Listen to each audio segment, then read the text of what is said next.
This is Ashton Kelly. Wait. Ashton Kelly made a video and dedicated it to me. John Hill replied and he said, "Get it, my dude." I'm here today to learn ollie double hill flips just for you, John Hill. I doubt you're gonna be watching this, but if you do, this is for you. Now, the reason I was so stoked on this video is because it 100% reminded me of me trying to learn tricks. This is such a difficult trick. And that's the essence of skateboarding, trial and error. To learn to do a skateboard trick, how many times you gotta get something wrong until you get it right? And you keep falling and you hurt yourself. And you hurt yourself, and you learn to do that trick, now you got a life lesson. Just to wrap it up, I really appreciate the video, Ashton, and it has inspired me to try to learn a new trick today and to go through the process of figuring out something new, which you'll see whenever it stops drizzling. And what am I doing here? Cruising for the sake of cruising. I didn't get to skate yesterday, so my legs are restless. Is it a flying cat, or is it a fiery bat, or is it a dragon? Oh yes, it is a dragon. Only a baby one, of course, but it's just what I want for my experiment. Now, come here, dragon.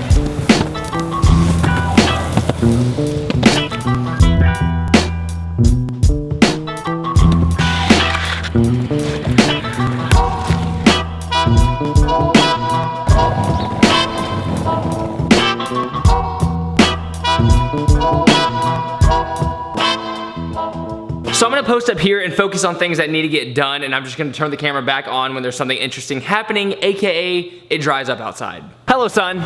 He's finally joined us. As you can see, the entire skate park is filled with puddles. But frankly, I don't really care. I'm still gonna skateboard and try to learn a new trick. So I have 3 goals in this session. 1, learn variations of these, even though I don't think they have a name, so I'm gonna call them disaster flips, where you clip on the way up, your truck gets caught, and then you flip your board. And I wanna see if I can do a few tricks to manual or just flip tricks in general. 2, pertaining to the new trick that I wanna learn, thanks to my boy Ashton Kelly, switch tray flip 50-50 on this. This one is gonna be the battle. And 3, take some recommendations from a few people on Instagram, aka Dead Christopher, do a 540 flip in your next video. I got you, player.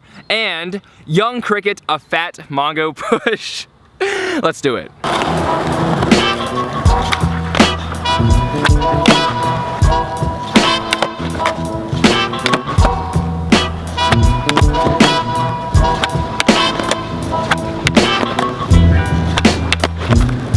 Dude, how many am I gonna land?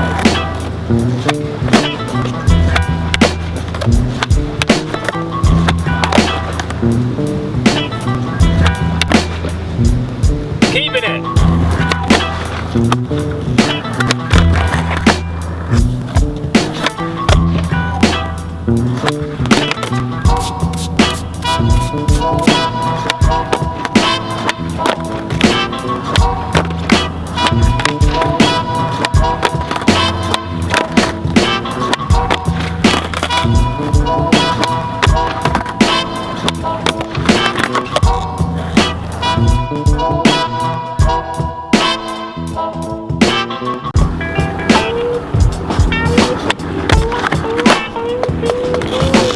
I'm trying to keep my composure because there's other people at the skate park, but yay.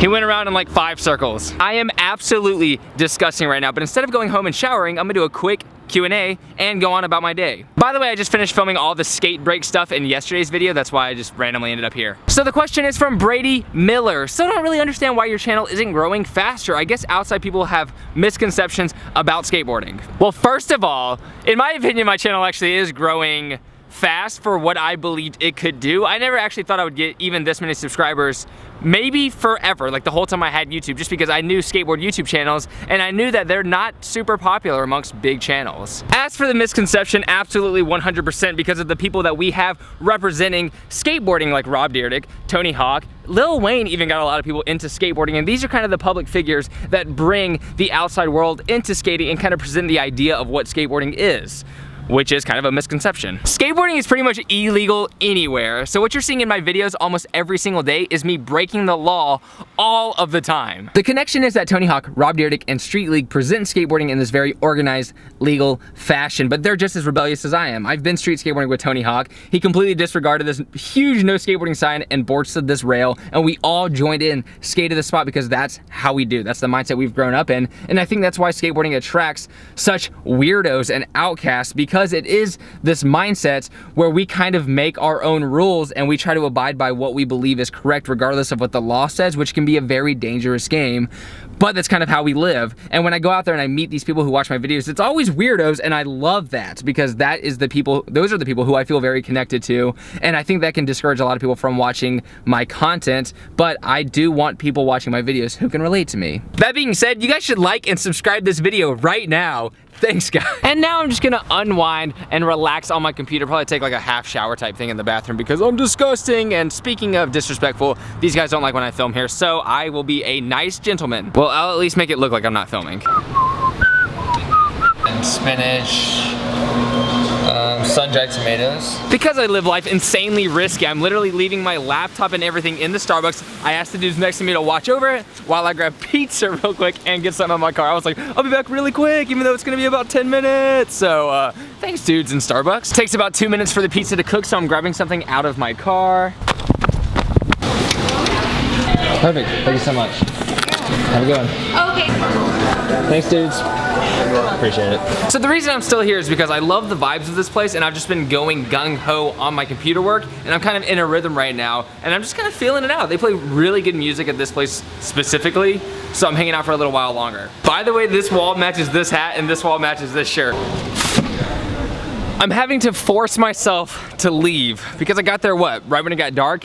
Right before it got dark at 5:30 or so, and now I'm just leaving. It's about 10:30, so you do thine math. So I've edited this video so far up to this point, and I realize it's very skate talk heavy, and I hope I don't alienate people by talking about these things. I think it's a very relatable thing to a lot of people, the way that we feel as individuals, the way that this culture is, because obviously within the culture too, people feel vastly different from each other. So when I bring up the point of, I think outcasts are attracted to this, I'm not saying like, if you're a skateboarder, you're the only one who can relate. I'm saying there's a lot of outcasts out there who are attracted to a lot of different things, maybe not skateboarding, and those are the people who I hope gets excited about seeing my videos and can relate to the skate situation, not necessarily skaters. Does that make sense? And sorry for taking on and off my hat, my head really itches. Excuse the hat hair. I'm ending this video here, but probably with a very long rant. So if you're not into something like that, you can exit out, but this is something just happened that kind of completely shook my world, and oh my god. So people have heroes in life. People have people that they idolize when they're kids, and it's really easy to do that when you're a kid, especially me. There was like a lot of people who really influenced me while I was growing up who seem like people that I would never meet or that I would never, like, just never have any contact with whatsoever, and I think everyone has that. You know, you could probably name like your 5 heroes that influenced you growing up, and for me they were mostly skateboarders. It would be like these like group of like maybe 5 skateboarders who I was always like, they're my favorite, they're my favorite, they're my favorite. Like everything they put out I watch continuously. They're in my favorite skate videos, they have my favorite sponsors or whatever, like at the time. Yeah, so I was in Starbucks and I was really feeling it, getting it, and I was just like, dude, screw it, I'm gonna message one of my idols. Like, what's the worst that can happen? I'm gonna get on DM and I'm gonna send one of my main idols in life, a person who I had like posters of on my wall, a person whose interviews are the only interviews that I watch consistently because this specific skateboarder was one of the first people that I saw like speaking in depth about thinking and you know, working really hard and, you know, the stuff that I'm all about and trying to progress every single day. And a lot of my influence comes from that human, and like literally like when I didn't like my life at a much younger age, sitting there just watching skate videos and being like getting lost in this world, you know, like it's like playing a video game where you know, like you're like, I would love to meet that character, but they're not real. That's how scary this felt to me. I was like, they're not real people, even though I knew they are, but it's like, I just said R and were combined. R. I knew they were, but I was like, I'm never gonna meet them, you know, whatever. We're not gonna like interact. So I was like, screw it. I'm gonna send this dude a message. So anyways, I got on my Instagram and I like went to type in a message. And by the way, if you send me messages on Instagram, I don't see them ever. I don't check my DMs because when I first did YouTube, it got kind of flooded and then I couldn't check them fast enough. And now it won't let me check past the 99. So any new DM I get, I can't see. Like it doesn't show up unless I clear these out, which I don't want to do. I want to go through them, but that'll take a minute. So I went to send this guy a message. Like I'm like, screw it, whatever. And then when I typed in his name, a message popped up and I was like, okay, whatever. So I erased his name, did it again, and a message kept popping up and I was like, what the heck? Like, why is this message keep popping up on this dude's Instagram? He had sent me a message. Like, this dude had literally sent me a message 2 months ago on my Instagram, and it was really, really long. There were like screenshots of my YouTube videos, and it was like, yo, like, it was like, basically like, what you're doing is really good. Like, you're positive, you're happy, and I think you're spreading a good message, and I think you're really like, dude, I don't want to get too much in detail, but it was like, I stared at my phone for 20 seconds, and that might not seem like a long time, but just imagine being like, I was in such disbelief, and I can't even like explain the ecstasy that I felt like when like, literally like being a basketball player, and then Michael Jordan sends you a message. Like that was like the moment, and I was just like, how is this happening?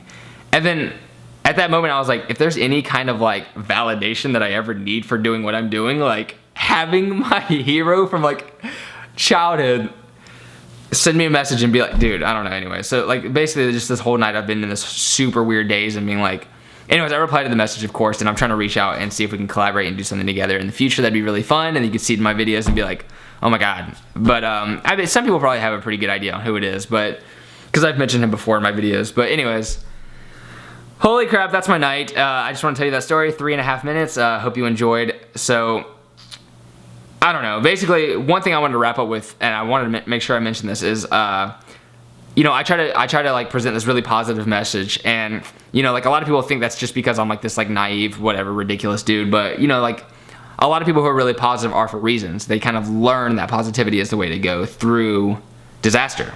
And you know, like if you live a life where you see all this negativity all the time, and then you want to be positive because you want to be the light in the dark that surrounds you. And I think a lot of people can relate to that, and I think that's how I first got into it, because I was like, you know what, if everything around me seems dark, I can just try to be like really light and maybe it'll spread. And the truth is, like, I said that and thought that, but I wasn't so sure about it, because I was like, man, like I feel like mean, negative, angry, whatever always prevails. Like everybody seems to be more attracted to that, more attracted to drama and evil and whatever. But in this case, clearly it worked. Like my positivity reached out to someone who I could never imagine of like meeting or talking to, literally sending me a message telling me that like in some way I've inspired them. And yeah, that's just what I want to say. Like, stay positive, stay happy, and there are rewards for that, clearly, because if you can spread it, it's an amazing thing to do. And why spread negativity in this world? Anyways, whatever, I'm gonna end this video. Thanks for liking these videos. Thanks for subscribing, watching, and everything you do. I hope you guys appreciate this and the little rant at the end. I hope I didn't bore you too much with this video, and I'll see you tomorrow for another one, because I do these every day. Good night.